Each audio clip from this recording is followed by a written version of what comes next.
Hi friends, అందేరా ఈ series Amazon ప్రైమ్లో stream అవుతుంది. Total 8 episodes ఉంటాయి. సైన్స్ ఫిక్షన్ స్టోరీ ఇది. ఫ్యామిలీతో అసలు చూడలేము. అడల్ట్ కంటెంట్ సీన్స్ కొన్ని ఉన్నాయి. ఆ రొమాంటిక్ సీన్స్, క్లిప్ సీన్స్ ఉన్నాయి.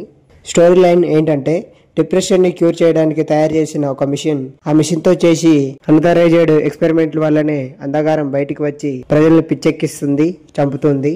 ఈ సిరీస్ ఎలా ఉందో తెలుసుకునే ముందు ఈ వీడియోని లైక్ చేసి ఇప్పుడే సబ్స్క్రైబ్ చేసుకోండి. ఈ సిరీస్ అయితే అసలు బాగోలేదు. సిరీస్ తీసిన డైరెక్టర్కి, పర్ఫార్మెన్స్ చేసిన వాళ్ళకి మాత్రం ఈ మూవీ నచ్చుతుంది. కాన్సెప్ట్ బాగానే తీసుకున్నారు కానీ చూపించే విధానం నచ్చలేదు. అర్థం కాని విధంగా తీసుకుపోయారు.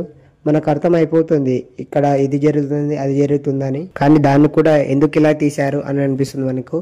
ఈ సిరీస్లో horror, psychological thriller, science fiction, mythology ఇవన్నీ ఉంటాయిలే, చూడవచ్చు అనుకున్నా. ముందు ఇంకా ఏమైనా ఎపిసోడ్స్ 8 వరకు ఉన్నాయి కదా, కొద్దిగా ఎంగేజింగ్గా ఉంటాయేమో అనుకున్నా. ఈ 3 ఎపిసోడ్ తప్ప మిగతావి అస్సలు బాగాలేవు. ఆ 3 ఎపిసోడ్ కూడా కొద్దిగా ఇంట్రెస్టింగ్గా ఉంటుంది. టోటల్ 8 ఎపిసోడ్స్ కంప్లీట్ చేసే వరకు తలనొప్పి వస్తుంది. కొన్ని సీన్స్ అయితే పర్లేదు, విఎఫ్ఎక్స్ కూడా ప్రాపర్గా లేదు. పర్ఫార్మెన్స్ అయితే పర్లేదు, బాగానే చేశారు. థ్రిల్లింగ్ సీన్స్ ఒకటి కూడా లేవు. హర్రర్ సీన్స్ అవి కూడా వర్కౌట్ కాలేదు. ఈ అమెజాన్ ప్రైమ్ వాడు తీసుకొచ్చాడు ఈ సిరీస్ని.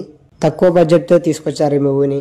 హర్రర్, థ్రిల్లర్ మూవీస్ చూసే వాళ్ళకైతే ఈ మూవీ తప్పకుండా డిసప్పాయింట్మెంట్ ఇస్తుంది. ఇలాంటి సిరీస్ చాలా వచ్చాయి కానీ ఇది కొద్దిగా డిఫరెంట్గా ఉంటుంది, కాకపోతే మనకి చూడాలనిపించదు.